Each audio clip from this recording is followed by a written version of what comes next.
আজকে আমি article determiner নিয়ে আলোচনা করব। আর্টিকেল ডিটারমিনার প্লাস একটা নাউন মিলে কিভাবে একটা নাউন ফ্রেজ গঠন করে সেই বিষয়টা নিয়েও আজকে আমরা আলোচনা করব। তো প্রথমত কোনো একটা টপিকের উপর যদি আমরা প্রথমবারের মতো শ্রোতার সাথে কথা বলে থাকি তাহলে ওই টপিকটার পূর্বে আমরা আর্টিকেল এন ব্যবহার করব।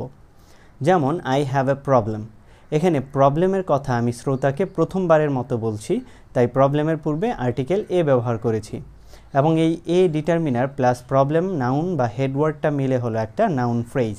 এই প্রবলেমটা নিয়ে যদি আমি দ্বিতীয়বার আবার শ্রোতার সাথে কথা বলি তখন আমি বলবো the problem is very serious.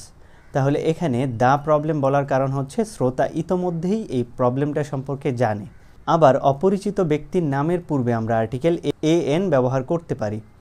যেমন Mister Rahim is waiting for you. এখানে বক্তা শ্রোতাকে বলছে মিস্টার রহিম নামের একজন তোমার জন্য অপেক্ষা করছে, অর্থাৎ বক্তার কাছে ওই মিস্টার রহিম অপরিচিত, তাই অপরিচিত কোনো একজনের নামের পূর্বে আমরা এন ব্যবহার করতে পারি। ইংরেজিতে কিছু কিছু ছোট ফ্রেজ আছে, যেমন a few, a little, many, such a ইত্যাদি। যেখানেই এই ফ্রেজগুলো দেখব সেই জায়গাতেই এন ব্যবহার করতে পারবো। যেমন there is a little water in the glass. এই সেন্টেন্সে অ্যা লিটল নট মাচ অর্থে বসেছে এবং এই a little determiner plus water headword বা নাউনটা মিলে হলো একটা নাউন ফ্রেজ। আবার many a man want to get a job. এই সেন্টেন্সে মেনি এ হচ্ছে একটা ডিটারমিনার এবং ম্যান হচ্ছে হেডওয়ার্ড, সম্পূর্ণ অংশটা মিলে একটা নাউন ফ্রেজ। তো এইভাবে ছোট ছোট ফ্রেজের সাথে কিন্তু আমরা এন ব্যবহার করে থাকি।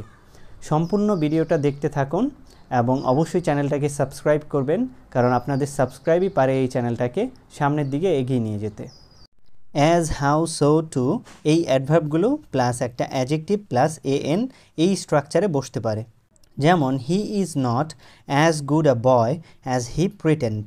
সে এতটাও ভালো ছেলে নয় যেমনটা সে দেখায়। এই সেন্টেন্সে ডিটারমিনার এ বসেছে একটা স্ট্রাকচারে, সেটা হচ্ছে অ্যাজ অ্যাডভার্ব এবং গুড অ্যাডজেক্টিভের পর ডিটারমিনার এন বসেছে। আবার how beautiful a bird it is. এই সেন্টেন্সেও হাউ অ্যাডভার্বটার পর বিউটিফুল একটা অ্যাডজেক্টিভ বসেছে এবং এরপর আর্টিকেল ডিটারমিনার এন বসেছে। তো এখানে এ বয়, এ বার্ড এগুলো কিন্তু হচ্ছে নাউন ফ্রেজ, কারণ আমরা জানি ডিটারমিনার প্লাস হেডওয়ার্ড বা নাউন মিলে নাউন ফ্রেজ হয়। আবার she is too clever a girl. এখানে টু অ্যাডভার্বের পর ক্লেভার অ্যাডজেক্টিভ বসেছে, এরপর ডিটারমিনার এন বসেছে। তো এখানেও এ গার্ল হচ্ছে একটা নাউন ফ্রেজ আর এই স্ট্রাকচারে কিন্তু আমরা এন ব্যবহার করতে পারি। পার বা প্রত্যেক অর্থে আর্টিকেল ডিটারমিনার বসে, যেমন the boy works 12 hours a day. ছেলেটা একদিনে 12 ঘন্টা কাজ করে। তাহলে এখানে এ ডে বলতে বোঝাচ্ছে পার ডে, প্রতিদিন। তাহলে পার অর্থে এখানে কিন্তু আর্টিকেল ডিটারমিনার এ বা এন আমরা বসাতে পারি। টমেটোস ইজ সোল্ড 10 টাকা আ কেজি। এখানে 1 কেজি বলতে বোঝাচ্ছে পার কেজি, প্রতি কেজি। বিশিষ্ট কোনো ব্যক্তির মতো বোঝাতে আমরা আর্টিকেল ডিটারমিনার একটা নামের পূর্বে ব্যবহার করতে পারি। যেমন ইউ আর অ্যা নজরুল। এই সেন্টেন্সে অ্যা নজরুল বলতে বোঝাচ্ছে নজরুলের মতো চিন্তা করে বা নজরুলের মতাদর্শ অবলম্বন করে এমন। তাহলে এইটা হচ্ছে একটা কমন নাউন। যখন একজন ব্যক্তির মতো বোঝাতে আমরা একটা প্রপার নাউনের পূর্বে আর্টিকেল এ বা এন ব্যবহার করব, তখন ওই প্রপার নাউনটা হয়ে যাবে একটা কমন নাউন, কারণ এখানে নজরুলের মতো যারা চিন্তা করে তাদেরকে বোঝানো হচ্ছে যে তুমি একজন নজরুল। তো নজরুলের মতো যারা চিন্তা করে সকলের সাধারণ নাম হচ্ছে অ্যা নজরুল, এবং আমরা জানি একটা কিছুর সাধারণ নামকে আমরা বলি কমন নাউন। ওয়ান অর্থে এন আর্টিকেল ব্যবহার করা যায়, যেমন অ্যা ডজন। এখানে অ্যা ডজন বলতে বোঝাচ্ছে 1 ডজন। অ্যান আওয়ার, এখানে অ্যান আওয়ার বলতে বোঝাচ্ছে 1 ঘন্টা। আবার অল অর্থেও আমরা এন ব্যবহার করতে পারি, যেমন অ্যা টাইগার ইজ অ্যা ফেরোশিয়াস অ্যানিমাল।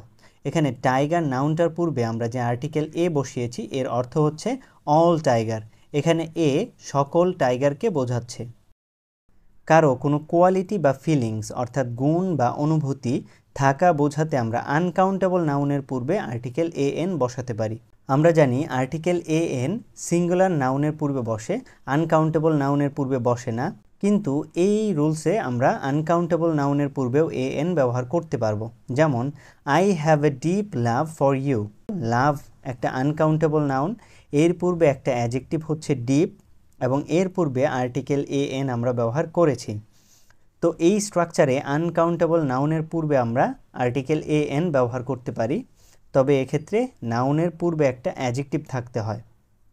আবার he has a good knowledge at math, এখানে নলেজ আনকাউন্টেবল নাউন এবং এর পূর্বে অ্যাডজেক্টিভ বসেছে গুড এবং এর পূর্বে আমরা এন বসিয়েছি। ঠিক একই রকম ইট ইজ হেলদি ফুড, এখানে ফুড হচ্ছে আনকাউন্টেবল নাউন, এর পূর্বে অ্যাডজেক্টিভ হেলদি এবং এর পূর্বে আমরা ডিটারমিনার ব্যবহার করেছি এ। তো ডিটারমিনার অ্যাডজেক্টিভ প্লাস হেডওয়ার্ড বা নাউন মিলেও কিন্তু একটা নাউন ফ্রেজ হয়। তাহলে আমরা আরেকটা নতুন নাউন ফ্রেজের স্ট্রাকচার দেখলাম, সেটা হচ্ছে ডিটারমিনার অ্যাডজেক্টিভ প্লাস নাউন।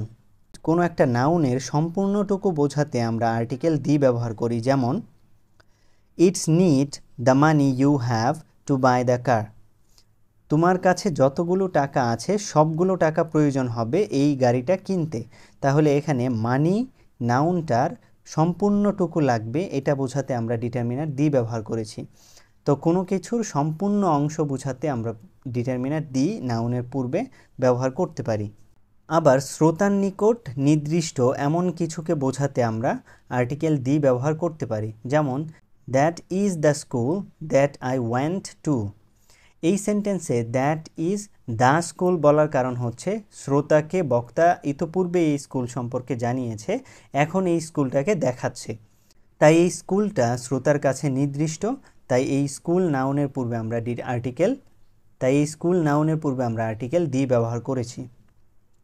এরপর কোনো একটা নাউনকে যদি পোস্ট মডিফাই করে নাউনটাকে শ্রোতার কাছে নির্দিষ্ট করা হয়, তাহলে ওই নাউনটার পূর্বেও আমরা আর্টিকেল দি ব্যবহার করব। যেমন the man who is a teacher is a honest man, এই সেন্টেন্সটাতে আমরা ম্যানটাকে আরও নির্দিষ্ট করতে একটা সাবঅর্ডিনেট ক্লজ লিখেছি। Who linker plus is main verb plus a teacher object দিয়ে আমরা একটা সাবঅর্ডিনেট ক্লজ গঠন করেছি, যেটা মানুষটা কোন মানুষ সেটাকে আরও নির্দিষ্ট করছে, যে মানুষটা হচ্ছে যে একজন শিক্ষক। তো সাবঅর্ডিনেট ক্লজ দ্বারা পোস্ট মডিফাই করার মাধ্যমে যদি কোনো একটা সেন্টেন্সের হেডওয়ার্ড বা নাউনটাকে নির্দিষ্ট করি আমরা, তাহলে ওই নাউনটার পূর্বে আর্টিকেল দি বসাবো, যেমনটা এখানে ম্যানের পূর্বে বসানো হয়েছে। আবার the people of our country are hard working, এই সেন্টেন্সে পিপলটাকে আরও নির্দিষ্ট করতে একটা প্রিপোজিশনাল ফ্রেজ ব্যবহার করেছি, অফ আওয়ার কান্ট্রি। তো নাউনের পর যদি এইরকম প্রিপোজিশন ব্যবহার করে একটা প্রিপোজিশনাল ফ্রেজ তৈরি করা হয়, এই পিপলটাকে আরও নির্দিষ্ট করতে বা নাউনটাকে আরও নির্দিষ্ট করতে, তাহলে আমরা ওই নাউনের পূর্বে আর্টিকেল দা বসাবো, যেমনটা এখানে পিপলের পূর্বে বসিয়েছি।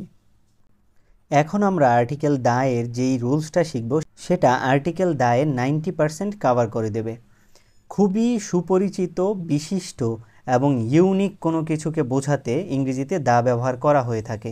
যেমন the great wall of China, এখানে দ্য গ্রেট ওয়াল বলার কারণ হচ্ছে এটা ইউনিক একটা ওয়াল।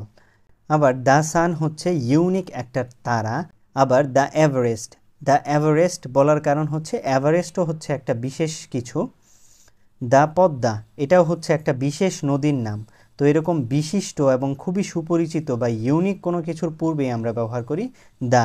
যেমন দ্য আর্থ, বক্তা এবং শ্রোতা উভয়ের কাছেই খুব সুনির্দিষ্টভাবে জানা এমন একটা নাউনের পূর্বেও আমরা দা ব্যবহার করব। যেমন দ্য নি, the traffic, the weather, the poor. অর্থাৎ শর্ত হচ্ছে বক্তা এবং শ্রোতা উভয়ই খুব ভালোভাবে ওই টপিকটা সম্পর্কে জানতে হবে, তাহলে আমরা ওই নাউনটার পূর্বে দা ব্যবহার করতে পারবো। তো এই ছিল আর্টিকেলের সকল রুলস। এই রুলসগুলো ঠিকভাবে যদি আপনি অ্যাপ্লাই করেন, তাহলে কখনোই আর্টিকেল ভুল হবে না। এবং অবশ্যই চ্যানেলটাকে সাবস্ক্রাইব করতে হবে, বাকি ভিডিওগুলো নিয়মিত দেখতে হবে এবং কমেন্ট করে আমাকে জানান আপনার কোন টপিকের উপর ভিডিও প্রয়োজন। আসসালামু আলাইকুম।